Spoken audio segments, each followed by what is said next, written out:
Olá, amigos aqui do Master Live, esse programa aqui que a gente tem feito agora nessa fase de quarentena. Acho que virou uma overdose de lives aí, né? E não é diferente lá na nossa comunidade de governança e nova economia. Também estamos procurando ter uma leitura do que está acontecendo com pessoas importantes. Esse live aqui ele também vai ser gravado, ele vai ser trabalhado pelo pessoal do Jornal Gazeta do Povo, que tem aí um apoio para a gente. E a gente está tendo aqui, eu e o Celso, o privilégio, né? Esse aqui já é o terceiro ou quarto, estou até perdendo a conta, tanto live, né? Exato. Mas a gente está tendo o privilégio dessa série de ter aqui Viviane Martins e Márcio Frois. Frois ou Frois, Márcio? Frois. Frois, tá bom. Carioca. E ter o privilégio deles, eles vão se apresentar um pouquinho, né? São da Falcone e graciosamente aceitaram o convite de tentar, junto comigo e com o Celso aqui, a gente entender um pouquinho do que está acontecendo nesse momento, não só no país, mas no mundo, e com o olhar nosso, olhar de governança, olhar de nova economia, esse prisma que a gente sempre procura trazer. Bom, eu queria começar, e tradicionalmente aqui, quem já nos acompanha, o pessoal está chegando aí, os nossos masters, o pessoal que já nos acompanha, Vivi e Márcio, sabe que a gente procura colocar vocês aqui na fogueira e se apresentar de uma maneira diferente, né? Qual é essa maneira diferente? É dizer o nome e dizer no que vocês ajudam as pessoas. Então, eu sou Anderson, por exemplo, e ajudo as pessoas a simplificar a governança, né? Celso, quer se apresentar aí também, Celso? Tá bom. Meu nome é Celso, tá? Ienaga, e eu tento ajudar as pessoas a fazerem certas perguntas para desafiar, ousar a realidade atual, né? E pensar diferente. Legal. Então, vocês, nossos convidados, por favor, se apresentem, Vivi. Vamos lá. Eu sou Viviane Martins, atualmente sou presidente da Falcone, estou na Falcone há 20 anos e desde que entrei ajudo empresas e pessoas a transformarem a sua realidade, a transformarem em realidade o seu propósito. E especialmente nesse momento tão desafiador, né, que temos passado no mundo, o momento é de ajudar esses negócios a se reinventarem e a sobreviverem. É a forma da gente contribuir para a sociedade. Beleza. Bom, Márcio Frois, eu tenho tentado ajudar as pessoas a encontrarem os seus propósitos e montar o plano de ação para desenvolver e alcançar os propósitos. Legal. Para abrir aulas um pouquinho, né? A gente está vendo aí todos mobilizados, obviamente, com a questão do Covid e tal, né? Impactos do ponto de vista sociais, econômicos, sanitários, né? Eu queria abrir aulas aqui e escutar um pouquinho de vocês. Vocês, como uma grande consultoria, obviamente são demandados pelos clientes, né? Estão sendo afetados também nas suas questões internas e também estão procurando ajudar os clientes, como vocês colocaram. Do ponto de vista da alta gestão, que é a pauta aqui do que a gente se propõe dentro da comunidade de governança e nova economia, o que vocês veem do ponto de vista da alta gestão que esse mundo VUCA, né? Não é só VUCA, é VUCA, no que tendências vão existir, no que ele vai nos levar? O que vocês poderiam comentar assim para a gente abrir aulas? Bom, eu acho que realmente há uma reinvenção do modo de trabalho e de vida, né? É interessante que durante o meu doutorado eu estudei muito um tema que naquela época não estava tão em voga e que eu acho que agora ganha outro sentido, outro contexto, que é a questão da interdependência. Hoje, com essa discussão, né, como que eu consigo, por exemplo, proteger o meu time, né, colocá-lo de modo a trabalhar seguro, de casa, remotamente, sem desassistir o meu cliente, sem deixar que elos da cadeia tão importantes sejam rompidos, né? Hoje as cadeias de valor elas estão cada vez mais atreladas, mais dependentes, e isso vai desde a nossa economia local, Brasil, até a economia mundial e a forma como tudo é feito hoje. Então, desde a cadeia de produção, a forma como a gente trabalha, como a gente viaja, e todas as decisões que a gente toma, elas passam hoje por um nível de interdependência muito alto, e isso tudo, com certeza, vai ser profundamente modificado por essa crise sem precedentes. É verdade. Márcio, tua visão? A minha visão é o seguinte, eu estou há algumas décadas trabalhando, passei boa parte da minha vida literalmente resolvendo problema, antes de estar no board da Falcone, no board da Gerdau e ajudando algumas startups, é o que eu estou fazendo agora. Eu passei muitos anos na Ambev e ABI, tá? Então, trabalhei em praticamente todas as áreas e em vários países do mundo. A grande verdade dos fatos é que essa crise atual, crises, elas fazem parte da nossa vida, tá bom? E, infelizmente, essa não vai ser a última. Mas essa tem uma questão única, porque a gente já viveu crise local, crise específica e já vivemos algumas crises globais. Mas essa crise, ela traz uma questão de uniqueness, que ela trabalha a questão da saúde da pessoa e a saúde no espectro mais amplo, que é a saúde física, a saúde mental. Ela trabalha a limitação do teu direito de ir e vir, tá? A gente, ainda mais num país de terceiro mundo, e muitos dos outros países vão passar por isso, a gente tem um grau de informalidade na nossa economia muito grande. E quando você limita o direito de ir e vir dessas pessoas, se torna uma crise sem precedentes. A gente estava acostumado com crises que afetavam a saúde financeira das organizações, tá? E a gente agora está com uma crise que afeta o direito de ir e vir, a saúde financeira das organizações, mas a saúde das pessoas, mas a questão mental das pessoas, tá? Agora, eu ampliando um pouquinho esse espectro, se a gente imaginar do jeito que as coisas vão desenrolando, o nível de complexidade que o mundo está hoje, tá? Ele já vem demonstrando que a gente vai caminhar para coisas parecidas com essa, tá? E isso leva a auto-organização das empresas a reverem o modo de atuar, tá bom? Então, acho que é um statement importante e que talvez eu repita aqui algumas vezes, para as organizações, ela tem que ter claro que o que nos trouxe até aqui, e aí eu estou colocando organizações que foram muito bem sucedidas, incluído nesse negócio, o que nos trouxe até aqui, a forma de trabalhar que nos levou a esse sucesso, necessariamente não será a forma que vai nos manter no negócio e vai fazer a gente crescer. Então, de fato, a gente vai ter que repensar os problemas, tá? E deu uma acelerada, porque essa crise chegou de um tamanho gigantesco e a gente vai ter que acelerar, sim, a forma de trabalhar e entender que o conhecimento instalado dentro das organizações já não são mais suficientes para encarar o desafio que a gente tem pela frente.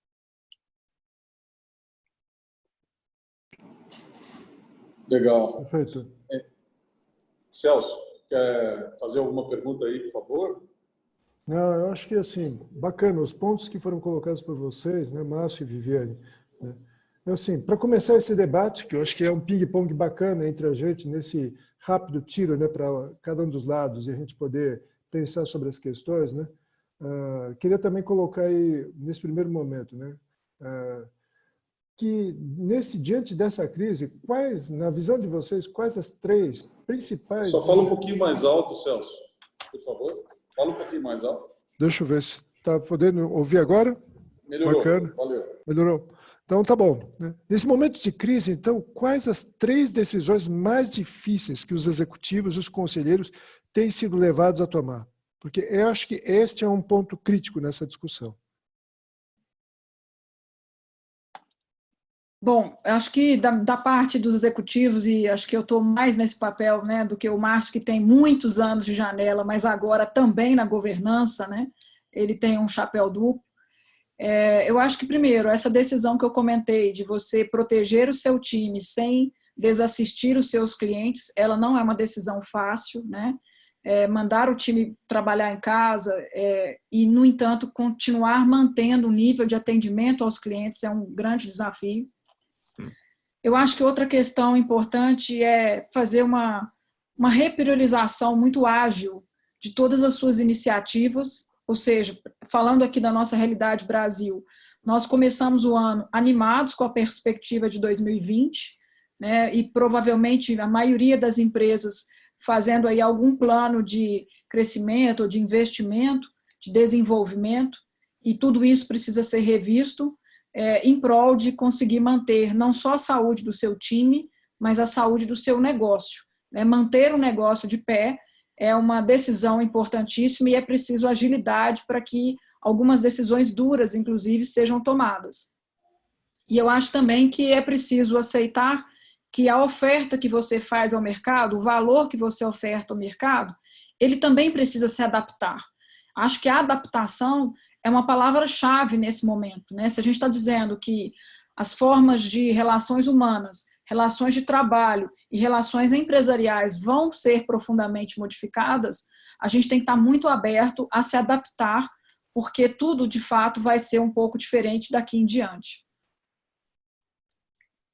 Eu vou reforçar o que a Viviane falou, a resposta é muito semelhante, mas eu não sei se a palavra, Celso, seria mais difícil, tá?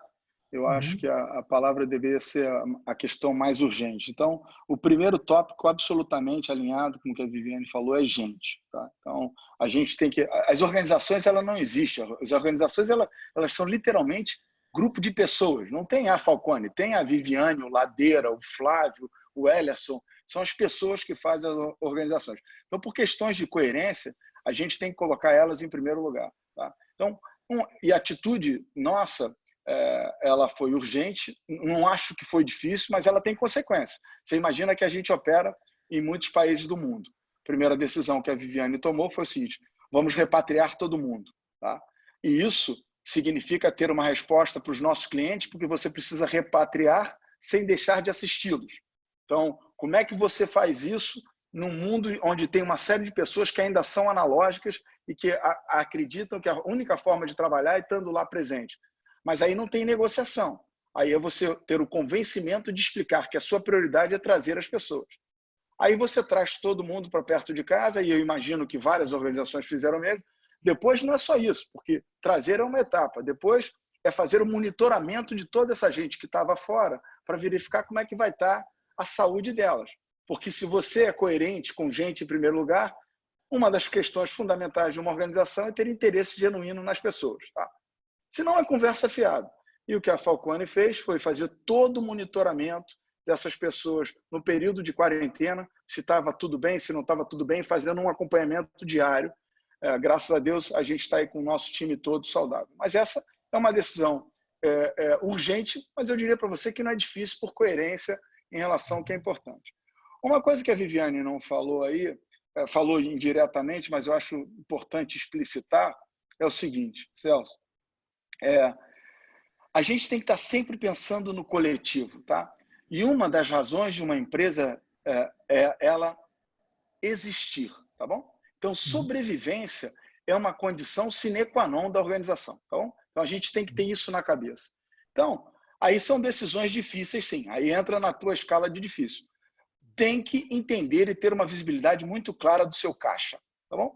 Então, você precisa colocar a turma com capacidade de fazer análises mais profundas e rápidas, porque o bom é inimigo do ótimo, para entender o que você pode fazer para proteger o seu caixa, tá?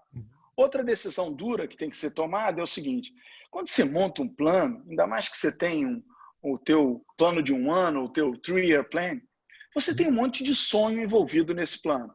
E você já colocou certas pessoas com, vamos dizer assim, características e capacidades diferenciadas para tocar projetos espetaculares. Dizer que esses projetos terão que ser parados e paralisados por algum tempo, isso não é uma decisão fácil nem trivial, mas que tem que ser feita, tá? Mas são projetos promissores. Mas se você não tiver o caixa, não tem nem empresa, quanto mais projetos promissores. Então, essa é uma decisão muito dura, porque você tem projetos que você está reinventando a tua organização está indo para um caminho diferente do que ela traçou a vida inteira, porque você acredita na transformação, mas você vai ter que frear, porque você vai ter que cuidar do caixa. Bacana. Muito legal. Essa ênfase nas pessoas, imagino, muita transparência nesse momento, né? Parabéns pela decisão, né, de retornar todo mundo aí, deve ser bastante delicado. A gente estuda profundamente na comunidade governacional da economia as questões relacionadas a essas bolhas hiperpolarizadas digitais, né, que estão nos levando a essa hiperpolarização, né? E quando vocês enfatizam a questão de pessoas, por exemplo, olhando um pouquinho para frente, projetando para frente esse pós-Covid, será que a gente vai conseguir ter um pouquinho mais de alinhamento, né? Será que essas distensões que estão ocorrendo de lado a lado, isso reverbera dentro das organizações, né? Quer dizer, só com muita transparência você consegue hoje unir e liderar gregos e troianos aí, que o pessoal está muito super polarizado, hiperconectado dentro das suas bolhas digitais. Vocês acham que a gente vai quebrar um pouco esses muros digitais, essas bolhas? Vai ter um pouco mais de união nessa perspectiva pós-Covid? Anderson, eu acredito na esperança de que sim, né? Eu acho que a questão digital, não pela questão de ser uma bolha, mas pela tecnologia que ela envolve, o potencial que ela guarda em si é incrível, né, para que a gente construa mais conhecimento, de fato, com colaboração de qualquer lugar que se disponibilize a esse fim. Eu acho que existe, primeiro, uma mobilização que difere nesse momento, que ela é mais cooperativa do que competitiva, porque existe um risco mundial à saúde, né? Existe um risco à vida humana. Eu vi que algumas pessoas comparam este momento que a gente está vivendo com uma terceira guerra mundial. Não é uma guerra porque, né, não é um bloco contra outro, não é um país contra outro, enfim, é todo mundo lutando contra um inimigo que hoje é um vírus. Mas eu vejo que existe uma oportunidade de que isso transforme, sim, essas bolhas em fronteiras mais transparentes, em fronteiras mais colaborativas, porque hoje você vê, né, Israel pesquisando alguma coisa, Estados Unidos olhando um remédio, o Brasil mapeando, né, ou sequenciando aquele vírus, cada um tentando fazer uma parte. É óbvio que não existe um processo muito coordenado, então parte do potencial disso acaba se perdendo, mas eu acho que traz uma permeabilidade maior, né, de que essas tecnologias evoluam, de que o conhecimento evolua, porque existe um bem maior que todo mundo busca, né? Existe algo que mobiliza, que é um propósito maior, porque está colocando a vida em risco.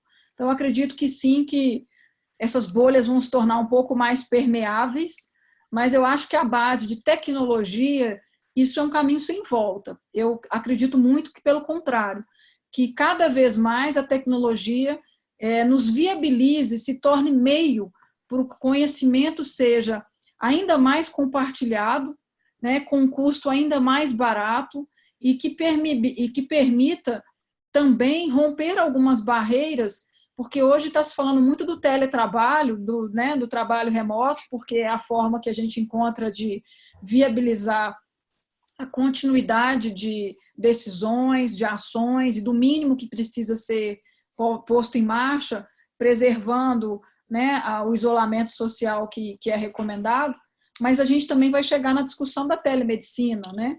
Eu tive a oportunidade de estar, por exemplo, na Índia, alguns anos atrás, e vi que lá já era uma prática comum a telemedicina, e isto colocava, primeiro, um custo de atendimento incrivelmente mais baixo, e isso significava um atendimento a um volume maior da população.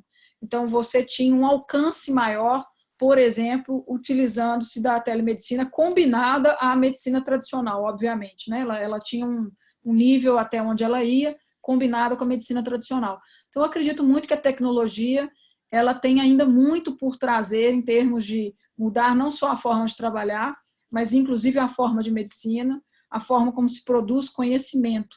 Eu acredito muito nisso. Legal. Márcio, antes de você emendar a sua pergunta, eu só quero começar a convidar o pessoal para que vão ou levantando a mãozinha para fazer perguntas na nossa parte seguinte, ou escrevendo mesmo aqui no chatzinho do Zoom. Tanto uma como outra opção é muito válida para que a gente possa fazer a nossa etapa final aí de perguntas abertas a todo mundo que está nos prestigiando. Muito obrigado. Márcio, o que você acha dessa história? Eu acho ter menos polos aí, bipolares? Não, eu acho a tua pergunta, ela é abrangente para Dedéu, tá bom? Ela é abrangente porque ela pega, você fez uma pergunta sobre as questões de tecnologia, mas também sobre as questões comportamentais, tá? E aí não é comportamental só o quesito de tecnologia. A minha visão, Celso, é o seguinte, essa epidemia, essa pandemia que a gente está vivendo, se tem alguma coisa positiva, se é que a gente pode falar alguma coisa positiva desse negócio, é que eu acho que ela vai funcionar como um catalisador, reduzindo a energia de ativação de certas coisas, tá bom? Então, que coisas são essas? Primeiro é o seguinte, eu acho que a gente já estava no caminho, tá bom? A gente já está num fluxo de trabalhos colaborativos. Então, vou te dar um exemplo. É sempre bom dar exemplo, senão a gente fica numa conversa muito esotérica, né? Então, por exemplo, a Falcone hoje, há uns quase 2 anos, a gente vem entendendo que a gente precisa criar uma comunidade bastante abrangente, porque tem gente, Anderson e Celso, que já descobriu soluções de problemas que a gente ainda nem enxergou, tá?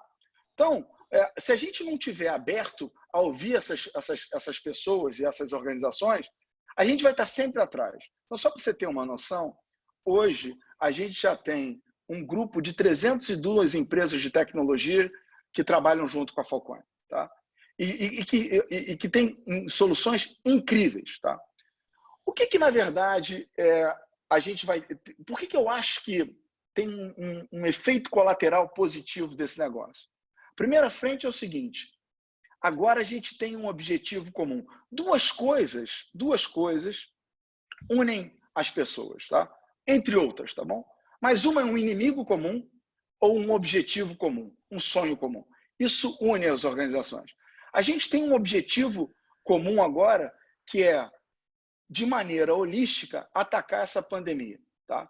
E aí tem um grupo de pessoas que estão exatamente nesse momento desenvolvendo a solução para atacar o vírus. E aí o que é muito interessante é que já não tem mais tanta barreira de o estrangeiro ou o local, tá todo mundo, já tem mais de 200 papers publicados, as pessoas colaborando entre si para encontrar essa solução. Quando você vai para o mundo das organizações, eu vou dar outro exemplo concreto, que é fundamental para entender o aspecto mais importante das organizações. Pega o exemplo agora do Einstein, da Gerdau e da Ambev. Não tem nada a ver com, tirando Einstein, não tem nada a ver com a Gerdau e com a Ambev a construção de um hospital. Não tem nada a ver uma vírgula, tem a ver sim, porque estão inseridas dentro da sociedade e tem que contribuir com a sua parcela para o bem-estar das pessoas. E aí o que eles fazem? Unem forças em cima de cada uma o que sabe fazer. Uma com excepcional sistema de gestão de projetos e outras com matérias. E a gente vai ver isso numa escala cada vez maior, mas que foi acelerada por isso. Outra questão super interessante é das pessoas, tá? Então, aí eu vou te dar um exemplo dentro de casa, tá bom? Eu tenho uma mãe que já passou dos 80 anos. Ela está sendo submetida a uma série de ferramentas tecnológicas que, se não fosse esse evento, não estaria. Ela está em videoconferência, ela já entrou em todas as redes sociais, ela, enfim, está começando a entender de uma série de mundo, está entendendo do mundo tecnológico, coisa que ela não entenderia se não houvesse essa demanda específica. Então, eu acho que assim, as relações não serão as mesmas. A Viviane mencionou um ponto que eu acho super importante, que é da telemedicina. Mas esse problema que a gente está vivendo agora vai fazer com que acelere uma série de decisões que estavam pendentes simplesmente porque a gente tinha medo do novo. Agora a gente é obrigado a encarar o novo. E esse novo é gigantesco e monstruoso.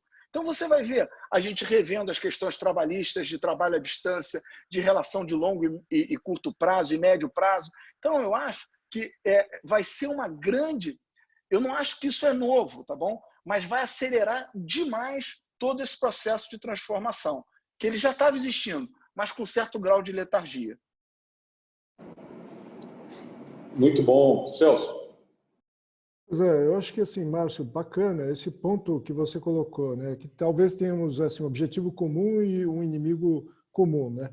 Eu acho que talvez esse desafio, né, nós temos duas questões, né? Hoje temos o inimigo comum, né, que na realidade a humanidade chegou até aqui, né, por tudo que ela fez, né?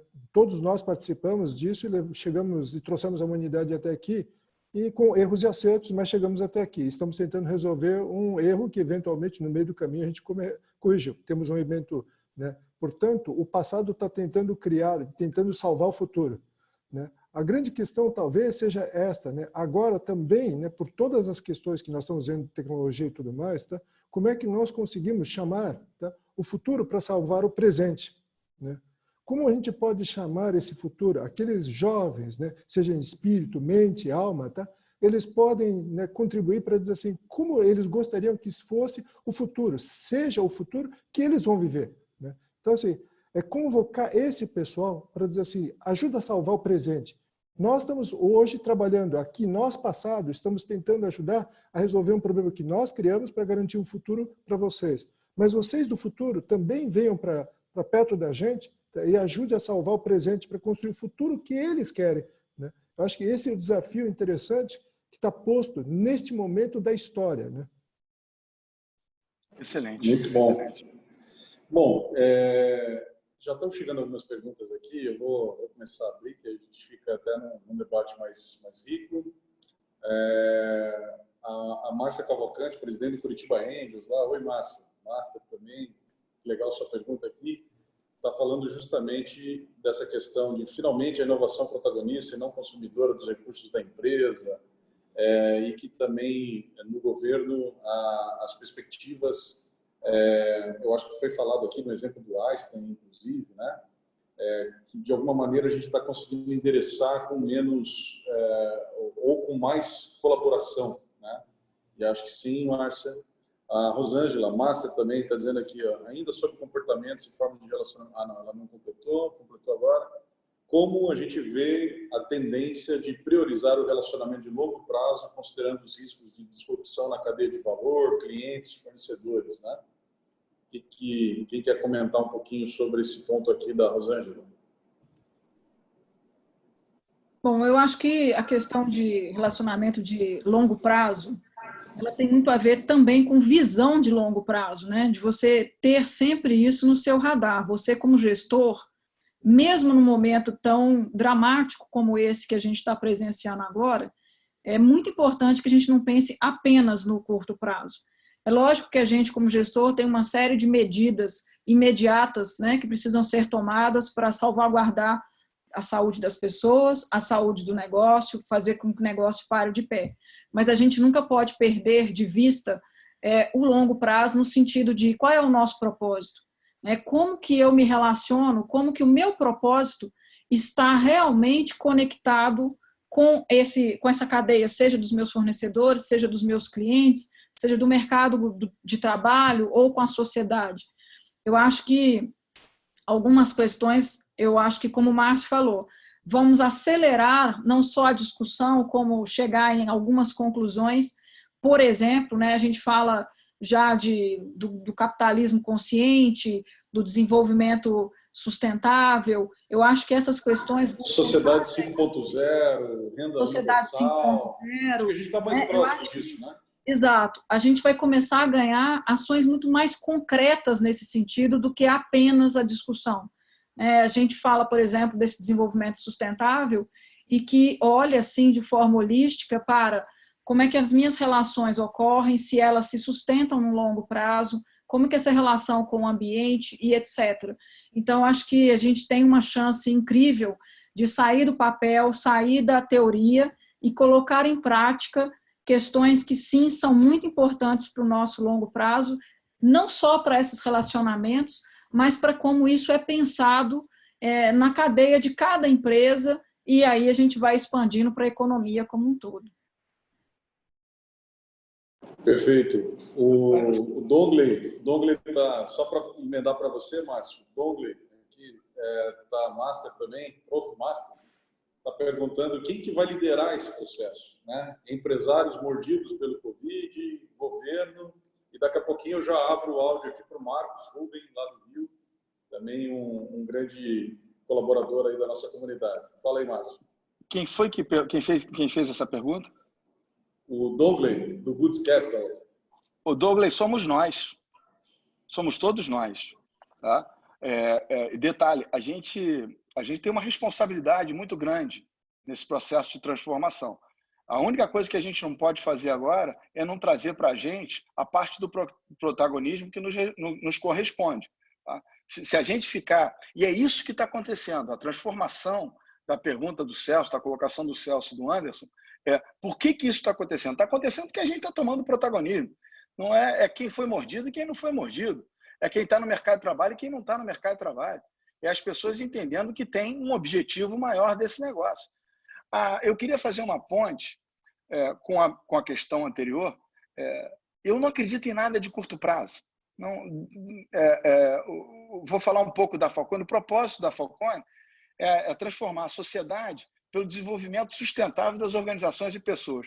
Se você está falando de desenvolvimento sustentável, é óbvio que o nosso foco é na relação de longo prazo, não é curto prazista.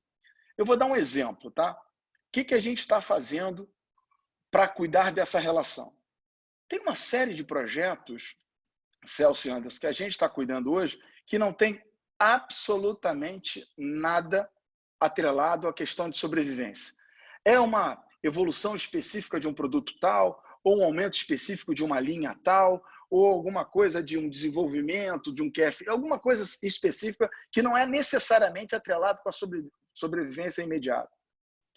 A gente pegou várias cabeças diferenciadas dentro da Falcone e fomos entender quais são os 3 ou 4 produtos que a gente precisa desenvolver de forma muito rápida e ofertar e ajudar essas pessoas que não estão com isso nem no radar. Porque a gente sabe que isso vai chegar.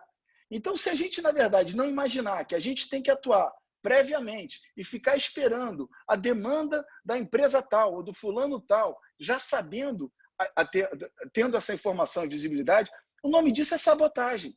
E a gente não pode se sabotar. A gente, enquanto sociedade, não pode se sabotar. Então, é a gente se juntando com outras pessoas com objetivos comuns e trabalhando. E aí sim, tem que tentar trazer o poder público, tentar trazer o poder público. Você vê as organizações que tem. Eu estou envolvido numa organização aqui no Rio de Janeiro agora, para a gente atuar em relação com várias frentes, uma frente de medicina, uma frente de logística, uma frente cuidando das favelas, etc, etc. Saiu da sociedade essas frentes todas. Só que a gente tem certeza absoluta que há necessidade de envolver governo. E a gente envolve as empresas que a gente acha que tem um conhecimento específico para nos ajudar. E isso vai ser a nova ordem. Com mais escala ou menor escala, isso vai funcionar dessa forma. Mas esse protagonismo é nosso. Não dá para dizer quem é o responsável. Somos todos responsáveis. Legal. Eu vou abrir aqui, Celso, para o nosso colega Marcos. Deixa eu localizá-lo aqui, Marcos. Olha o lado bom aí, né? A gente está ficando craque em Zoom. Mas o Marcos eu não estou localizando mais aqui, Marcos. Estou aproveitando... Será que ele saiu? Vai lá, toca aí. Então, só aproveitando o momento, eu acho que a grande questão para mim, né, que eu tenho visto, tá, é que estas questões que nós estamos tomando, né, discutindo aqui, né, sobre visão de longo prazo, a questão de tomadas de decisões, né, que são emergenciais ou difíceis, né, trazer o futuro para nos salvar, o passado também tentando salvar o futuro, né? Eu acho que uma das questões que eu acho que está claro para a gente é que talvez não só o propósito, mas a nossa capacidade de pensar em tomar decisões baseadas no legado que a gente quer deixar, né, se torna um fator determinante, né? O legacy-driven decision making é talvez o maior, né, desafio que está hoje, né? Porque definitivamente neste momento da história, tá, as decisões que nós vamos tomar vão deixar um legado, assim como foram nas outras crises. Mas talvez neste momento, especificamente, não é uma transformação como outra qualquer, não é uma crise, ela é uma transformação, efetivamente, né? E nisso daí, qual é o legado que nós vamos tomar, né? Nesse protagonismo, tá? Sejam, vamos dizer, sábios, né? Sejamos sábios ao tomar, né, decisões que vão refletir, lembrando que nós vamos refletir um legado, né? E o legado é um paradoxo enorme, né? Porque todos os dias a gente toma uma decisão sobre o futuro pensando no passado que a gente vai deixar, né? Então é um paradoxo, né, de pensar sobre o futuro, lembrando que isso vai ficar no passado, né? Então eu acho que este momento é um refletir profundo sobre isso, né? Perfeito. Marcos, a gente abrir aqui para você, tá com áudio aí?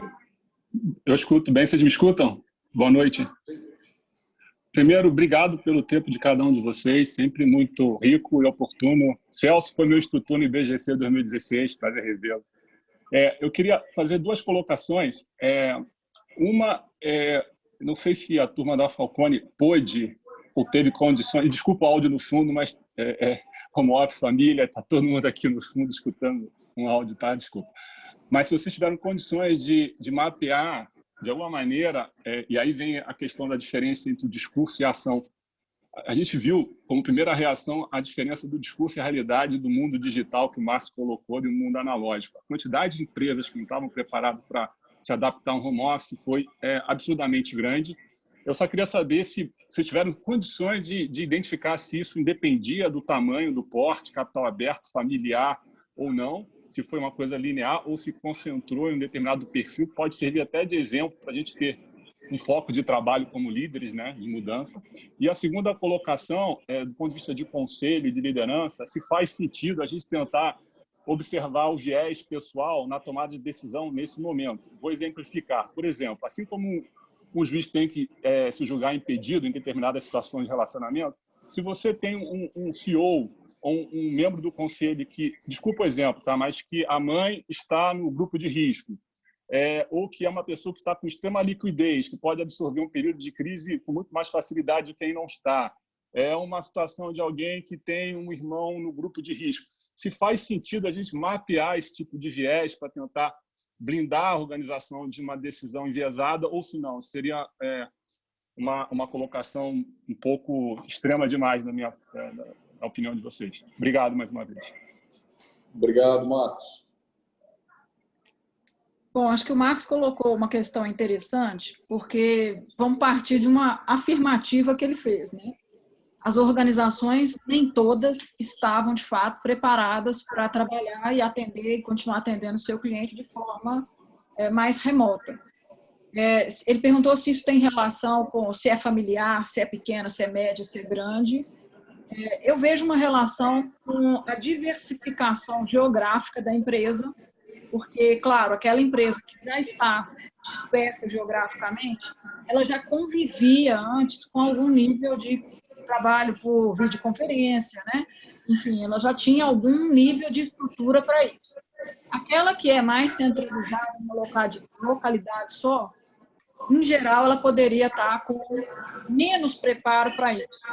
Agora, em relação a ser familiar ou em relação ao porte, pelo menos na minha experiência, Marcos, na Falcone, não foi assim que eu observei a reação das empresas. Eu observo uma reação que, às vezes, está mais ligada ao setor, tá? Porque tem setores que eles estão muito acostumados a ver os seus clientes ali no dia a dia, face to face, principalmente aqueles que são mais B2C, e que não têm uma presença tão forte, por exemplo, no e-commerce, né? Nos canais digitais. Então, ali eu acho que eles estão tendo, né, um esforço de adaptação um pouco maior. Então, eu ligaria um pouco mais ao setor do que se é familiar ou não. Agora, o outro ponto que ele colocou, né, essa questão de mapear se existem viés, eu particularmente penso que se a pessoa está sempre em prol de decidir melhor para a companhia e os seus stakeholders, né, de fazer um desenvolvimento sustentável, ou seja, de pensar no seu entorno como um todo, esses vieses ficam de lado. No momento em que você toma uma decisão pensando no que é melhor para a companhia, para as pessoas, para a sociedade, o seu interesse particular, ele fica de lado, né? Se a gente, claro, tem uma dor um pouco maior, talvez você tenha que lidar com um conflito, mas a sua decisão ela vai ser pautada pelo propósito que está ali junto com aquela companhia. Não é pelo seu interesse particular. Porque se você tem um propósito forte, se a companhia onde você está tem um propósito forte, você tem uma atitude de dono que é realmente de pensar num longo prazo e no curto prazo, equilibrando essas decisões, sempre pensando que aquilo tem que se perenizar, né? Que a sua companhia ela tem um propósito a cumprir na sociedade e que você está ali para perenizar aquela companhia. Então, você deixa os seus interesses particulares de lado naquele momento. Então, eu, honestamente, Marcos, eu acho que talvez mapear esses possíveis conflitos de interesse pudesse consumir um tempo que talvez nesse momento de tomada de decisões muito rápidas e sabendo se você tem as pessoas certas do seu lado, você sabe que esse viés não vai influenciar essa decisão. Pelo menos é o meu ponto de vista. Marcos, tem um fator que auxilia bastante a minimizar esse risco. Quando você tem crises como essa, raramente você toma decisão sozinho. Tá? Então, você, na verdade, por exemplo, as empresas que eu estou participando do board, as outras que eu estou orientando, tem um comitê de crise diário tomando decisão. Tá? Então, vir uma pessoa com um viés, ela pode efetivamente até estar abalada mesmo, porque é um ser humano. Agora, a decisão dela afetar a organização, acho que a probabilidade é baixa em função de você estar sempre tomando essas decisões em conjunto. Mas eu acho também, Marcos, que dentro de um processo, de uma relação aberta e honesta, eu acho que a organização tem que perguntar para a pessoa se a pessoa tem condições de estar seguindo naquela posição. Tá? Acho que não vejo nenhum problema de você ter esse tipo de conversa com um CEO ou com um VP. Tá? Agora, eu quero dizer o seguinte, no nosso caso aqui, a Viviane, eu sou o presidente do board. Eu falo com a Viviane dia sim, dia não. E se for necessário falar com ela 2 vezes por dia, vou falar com ela 2 vezes por dia. Tá? A gente tem reuniões formais semanalmente, mas se houver essa necessidade. E lá tem a crise diária. Então, eu acho que não acredito que exista essa necessidade. Só sobre o outro, aí eu gosto muito de falar de fatos, mas vou falar um pouquinho de feeling. Tá? Sobre a sua primeira parte da pergunta, eu acho que sofreu mais quem vem negando que é necessário fazer transformações. Tá? As organizações que já estão entendendo que o modelo está se modificando, etc., para essas foi mais fácil esse processo de trabalhar à distância. Tá? Inclusive, mesmo tendo qualquer dificuldade de infraestrutura, o que mais pesa é a questão do mindset. Seja pequena, média ou grande, se o mindset não estava alinhado para esse tipo de coisa, está passando por maus momentos agora. Legal. Deixa eu pegar aqui alguns ganchos. A gente tem alguns minutinhos aqui ainda. A Cláudia Amaral, que é uma voluntária nossa, lá do movimento Startup versus Covid, a gente já mapeou cerca de 600 startups, é uma ideia que foi incubada dentro da comunidade GoNew. Ela é CEO de uma startup que está dentro desse mapeamento, e ela está dizendo o seguinte, como esses movimentos e essas soluções que foram mapeadas podem efetivamente ser absorvidas, compreendidas pela sociedade, né? E ela complementa dizendo o seguinte, sabendo que as startups, pela sua capacidade de escala, podem fazer uma diferença para lidar com a crise gerada pelo Covid. Eu queria pegar esse insight que ela está trazendo e dizer de alguns papos que a gente vem tendo aqui na nossa comunidade. E eu sei que vocês têm um movimento muito interessante com startups dentro da Falcone e tal. E eu queria sugar um pouquinho desse feeling de vocês. O que a gente está vendo é que as startups, elas têm uma característica de já nascer na escassez, né?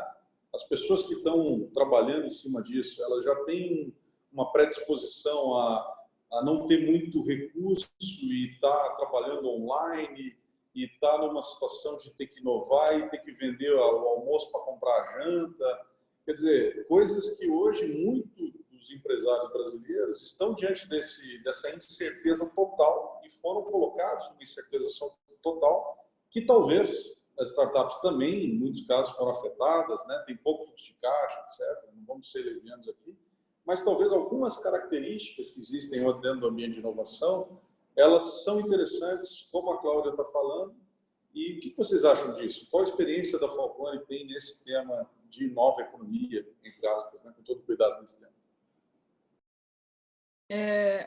Eu acredito, primeiro, a gente é até um pouco suspeito para falar disso, porque a gente é entusiasta, né, desse assunto. O Márcio mencionou que a gente tem já 302 parceiros dentro desse ecossistema. Nós fazemos um trabalho que eu acho que é bem interessante, que é de fazer esse matchmaking, de pegar as inovações que as startups realmente têm uma incrível capacidade de produzir e ajudá-las a incorporar isso dentro da gestão e da tomada de decisão das empresas, né, de como fazer essa fusão bem feita, de forma que aquilo seja incorporado por uma empresa grande ou média, qual for o porte. Então, acho que, primeiro, é uma contribuição de transformação que as startups trazem e que, neste momento, é indispensável. A gente precisa repensar muita coisa, a forma como tudo é feito, e surge dali muita ideia interessante, não só pelo mindset ágil, como você bem colocou, Anderson, de que as pessoas estão habituadas a trabalhar com menos recursos, a pivotar, né, que a gente chama, a fazer mudanças de uma forma muito ágil, mas principalmente porque existe o conceito do escalável, que eu acho que realmente é uma coisa que toda organização precisa pensar e repensar como tornar o seu negócio, de fato, mais escalável e acessível, né, a um número muito maior de pessoas. Então, eu acho que as startups, elas trazem não só conceitos, mas principalmente contribuições muito concretas nesse momento e que podem ajudar muitas organizações que têm que, neste momento, olhar para o seu presente curtíssimo e buscar a sua eficiência que pode ajudá-lo a sobreviver, e muitas startups têm soluções incríveis para isso, também pensando em como é que eu vou estar preparado para quando, né, a gente tiver uma retomada pós-crise. Porque também, se você só pensa no momento agora da crise, da tomada de decisão dentro do comitê de crise, né, somente dessas decisões de curtíssimo prazo, você pode ser pego desprevenido na retomada. E a retomada, ela já está expondo algumas necessidades e dificuldades que vários setores estão tendo. Acho que foi o Celso que mencionou, por exemplo, a questão de logística. Como é que eu faço logística funcionar num Brasil que tem dificuldades, né, eu diria, estruturais, e que quer escalar soluções e que quer escalar a chegada de produtos e soluções para um volume muito grande de pessoas. E você tem outros desafios, né, dessa natureza que, quando a retomada chegar, você já tem que ter repensado isso. Então, eu acho que são esses dois momentos em que a startup pode contribuir enormemente.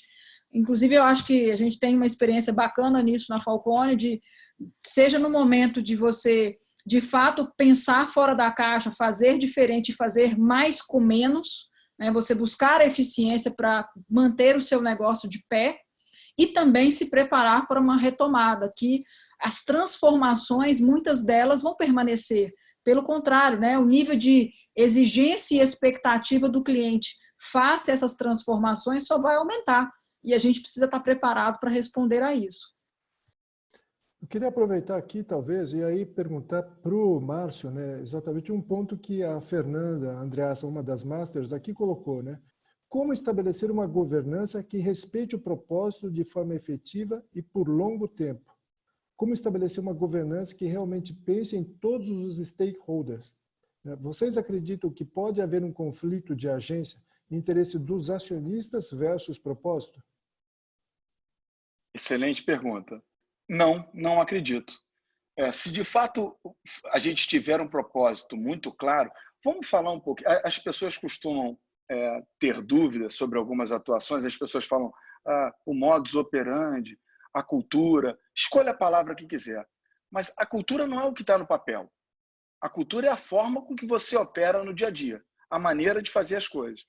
Se efetivamente aquilo que está escrito no teu propósito é aquilo que você pratica, não vejo nenhuma hipótese de ter um problema nesse negócio. Agora, se você tiver stakeholders que não acreditam naquilo que está escrito e que nunca praticaram aquilo, você não tem propósito. Então não vamos confundir. as coisas. Você tem um papel escrito com alguma questão que parece bacaninha, mas isso não é um propósito. Isso não é parte da sua cultura, tá? E agora isso tem que ser muito bem discutido. Porque a partir do momento que você discutiu, isso é a sua maneira de fazer as coisas, você acorda de manhã para fazer isso, se alguém que desalinha, Celso, esse alguém não tem que estar dentro desse grupo, tá? Porque isso é o início de um processo de corrosão do seu propósito ou da sua cultura. Então, nesse caso, aí você tem que ser radical. A palavra é ruim, mas é exatamente essa. Tá? Vocês me permitem 30 segundos num gancho da pergunta anterior? Posso? Por favor. É o seguinte, por que as startups são fundamentais nesse exato momento? Tá? Qual é a essência da startup? A startup, elas nascem para fazer algo que ainda não foi feito. Ela enxerga um problema e quer encontrar uma solução que não está no mercado. Então, e normalmente, com muita escassez. E a escassez é a mãe da criatividade.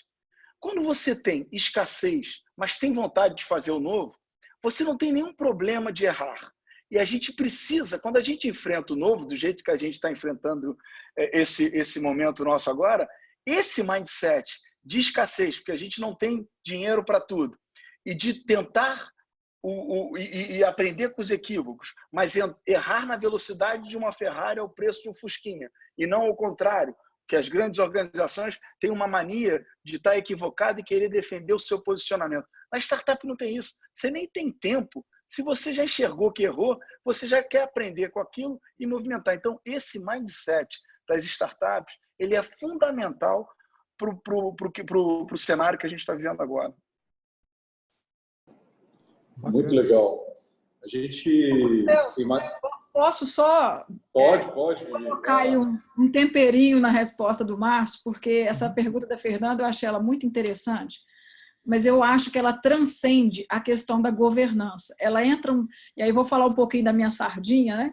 Ela entra um pouco no tema da gestão, porque se você consegue, primeiramente, ter uma estratégia, né, que reflita o propósito da organização e traduz essa estratégia adequadamente em metas que são bem alinhadas por toda a organização, você já tem uma boa chance de mitigar esses conflitos, tá? Então, assim, eu acho que vira, no fundo, uma combinação de governança e gestão para mitigar esse eventual risco que ela sinalizou.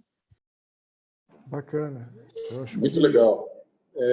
A gente já está indo para o final aqui, eu queria dar um tempinho para que vocês dessem assim, uma mensagem final para esse momento, mas só quero aproveitar aqui, tem uma pessoa chamada Participante Anônimo, interessante esse nome dessa pessoa aqui, e ela diz o seguinte, né? Como têm sido as estratégias em relação a políticas junto a fornecedores e clientes, que muitas vezes estão inadimplentes, e principalmente fornecedores, que não estão sendo empáticos ao momento?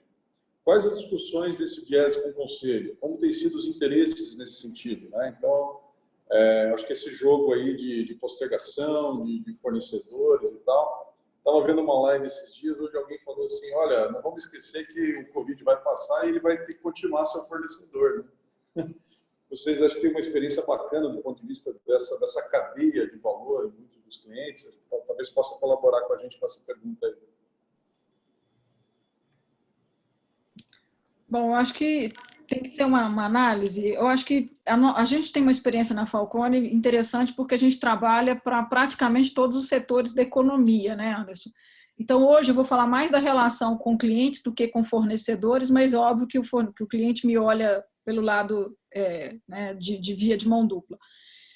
Você tem setores que, obviamente, têm comportamentos diferentes e estão sofrendo efeitos diferentes. Você tem setores que estão com a porta baixada, né? Ou seja, não entra R$1 de receita no caixa daquele cliente ou daquela empresa, e com isso é lógico que quando você vem para uma renegociação, para uma conversa, você sabe que existe ali por trás uma realidade, e se você tem um pensamento de construção de longo prazo, baseado em confiança com aquela empresa, você sim vai ter que fazer uma mudança naqueles planos iniciais.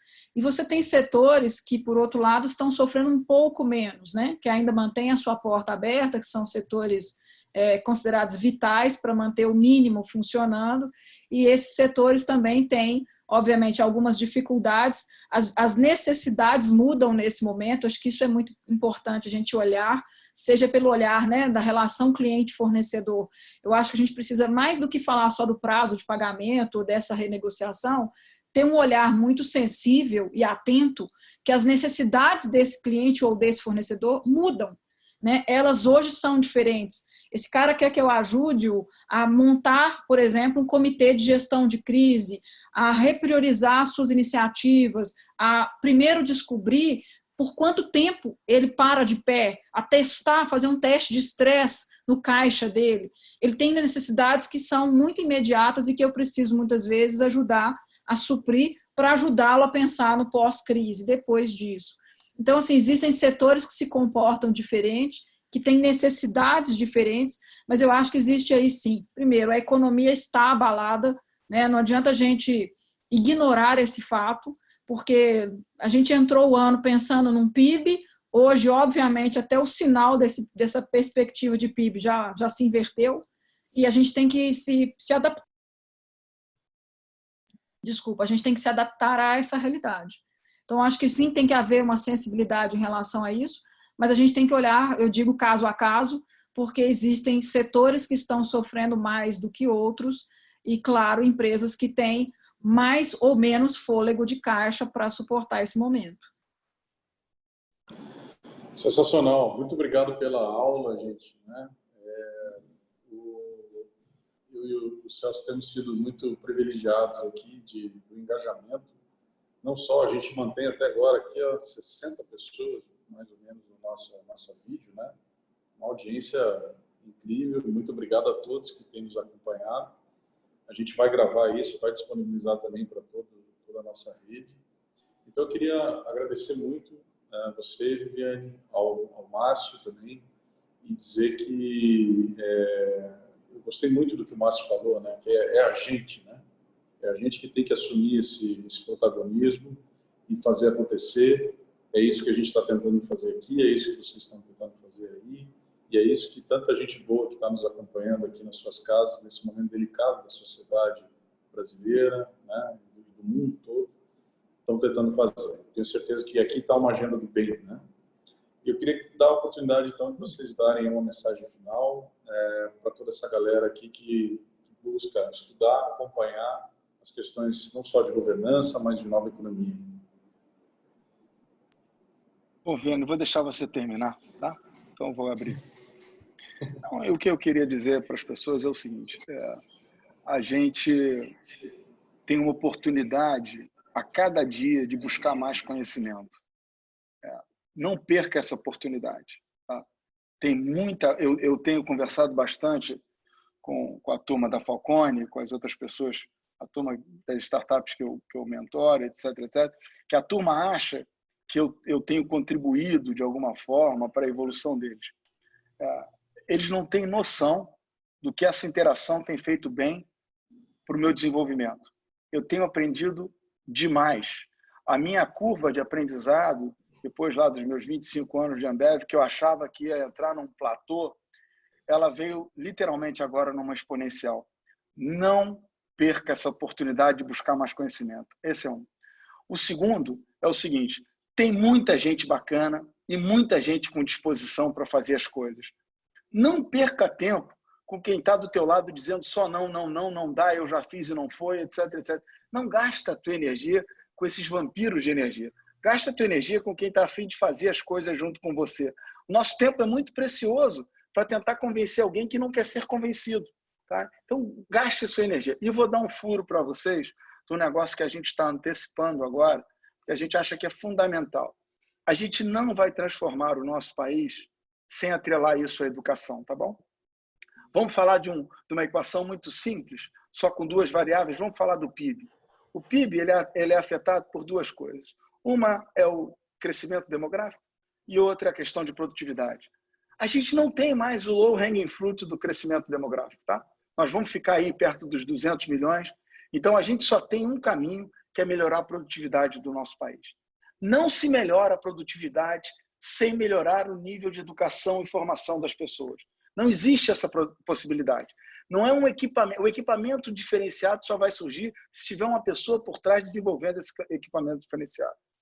Com esse insight que a gente teve, a gente está há 2 anos desenvolvendo um sistema, uma plataforma de treinamento que leva em consideração o conhecimento pré-estabelecido de cada um, onde você tem a oportunidade de fazer um assessment, e esse assessment joga você para dentro de uma plataforma que a IBM desenvolveu, e ela sai com a resposta do que são os treinamentos específicos necessários para aquele determinado skill que você quer desenvolver, sempre atrelado a um projeto específico.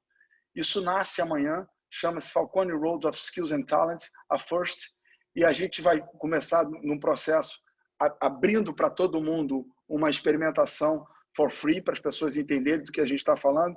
Eu acho que é uma baita oportunidade das pessoas se desenvolverem, como outras tantas que tem aí, mas essa vai trazer um diferencial de levar em consideração aquilo que a gente trouxe com a gente mesmo até agora. Tá? Muito obrigado pela oportunidade de estar aqui com vocês. Tá? Um abraço. Obrigado, Márcio. Bom, acho que o Márcio resumiu um pouco aí do que a gente bateu aqui nesse bate-bola, e a gente falou muito de propósito, a gente falou muito de pessoas, e eu queria só comentar que um dos grandes desafios para um gestor nesse momento, para lidar com isso, chama-se comunicação. A gente tem que investir muito em fazer uma comunicação transparente, honesta, porque isso vai engajar ainda mais as pessoas nesse momento difícil. Então, acho que falar de pessoas e falar de como mobilizar as pessoas, especialmente nesses momentos em que a gente tem notícias ruins, duras para dar, às vezes, a comunicação é chave, né? E eu acho que isso que o Márcio colocou, dessas iniciativas que cada um de nós está buscando trazer, buscando contribuir, fazer a diferença, eu acho que isso é que no somatório vamos ter realmente uma situação diferente depois. A gente está antecipando lançamento de soluções, trazendo soluções que são de experimentação gratuita, webinars, conteúdos, tudo isso gratuito, porque é uma forma da gente trazer mais gente para esse mesmo propósito, que é mais gente para levar essa situação para um outro patamar, para a gente superar isso. Então, eu queria muito agradecer o convite, foi espetacular aqui a interação com vocês, conhecer o Celso também, e acho que essa coisa de inovação, de ecossistema, isso com certeza não é só o nosso futuro, não. Já é nosso presente, mas o futuro é ainda maior. Muito bom. Queria agradecer o Celso, meu companheiro aqui desse programa, que certamente sem ele não conseguiria tornar as discussões e os debates tão ricos, aí, desde a preparação até esse momento aqui. E agradecer a todos, então, que nos acompanharam. Fiquem em paz aí nos seus lares e vamos em frente. Nós vamos vencer essa guerra. Abraço, Márcio. Abraço, Vivi. Tchau, tchau, gente. Valeu. Até mais. Tchau, tchau.